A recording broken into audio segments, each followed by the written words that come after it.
Assalamualaikum warahmatullahi wabarakatuh. Perkenalkan, nama saya Norman Anafi.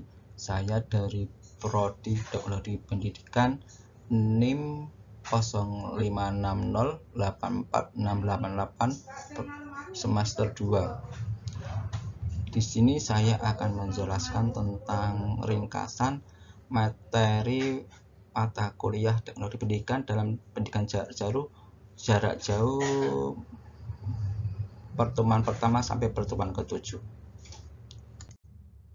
Pengantar tujuan presentasi.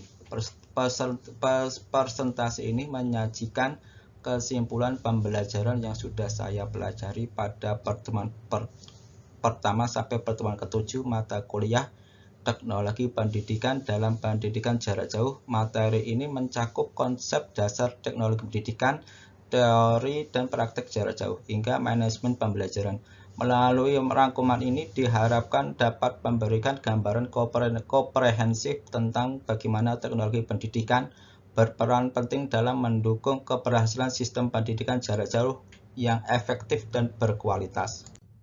Sesi pertama, konsep dasar teknologi pendidikan. Teknologi pendidikan bukanlah sekedar alat atau perangkat keras semata, melainkan pemahaman sistematis antara teori dan praktik untuk meningkatkan proses belajar.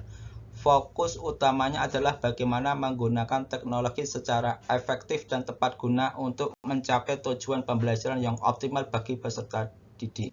Sesi kedua, teori pendidikan jarak jauh. Pertama, kemandirian belajar menjadi fondasi utama di mana peserta didik dituntut untuk mampu mengatur waktu, mengelola pembelajaran, dan bertanggung jawab atas proses belajar sendiri. Kedua, komunikasi dan media. Komunikasi dua arah sangat penting untuk keberhasilan PJJ. Pemanfaatan media yang tepat berperan penting untuk menjembatani jarak antara pendidikan dan peserta didik. Sesi ketiga, praktik pembelajaran jarak jauh.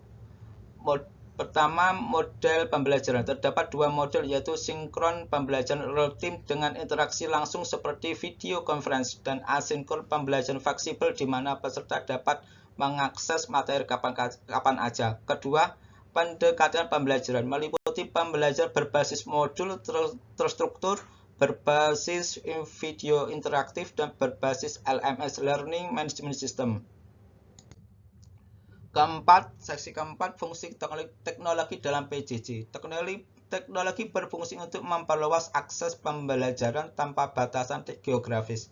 Yang kedua, menjembatani keterbatasan waktu dan tempat sehingga belajar menjadi jauh lebih fleksibel, kapan aja, di mana saja, serta meningkatkan kualitas pembelajaran melalui metode interaktif. Sesi kelima, mengatasi tantangan PJJ. Pertama, keterbatasan interaksi diatasi menggunakan platform video conference, forum diskusi, dan fitur kolaborasi learning. Kedua, rendahnya motivasi diatasi melalui pembuatan konten yang interaktif, gamifikasi, dan pemberian umpan balik feedback secara berkala. Ketiga, tantangan asesmen penilaian disesuaikan dengan ujian online yang aman, portofolio digital, dan penilaian berbasis proyek. Sesi keenam, bahan pembelajaran PJJ. Bahan ajar harus dirancang menarik dan interaktif, memanfaatkan multimedia seperti video, animasi, dan grafis guna mempertahankan perhatian peserta didik yang belajar secara mandiri. Kedua, desain materi harus adaptif dan disesuaikan dengan karakteristik peserta didik, termasuk gaya belajar dan tingkat kemampuan mereka. Sesi pembelajaran ke-7, manajemen pembelajaran PJJ.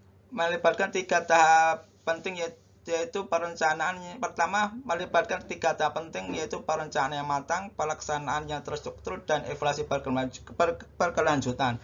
Kedua, peran guru berubah menjadi seorang fasilitator yang aktif, membimbing peserta didik dalam belajar mandiri dan memberikan umpan balik.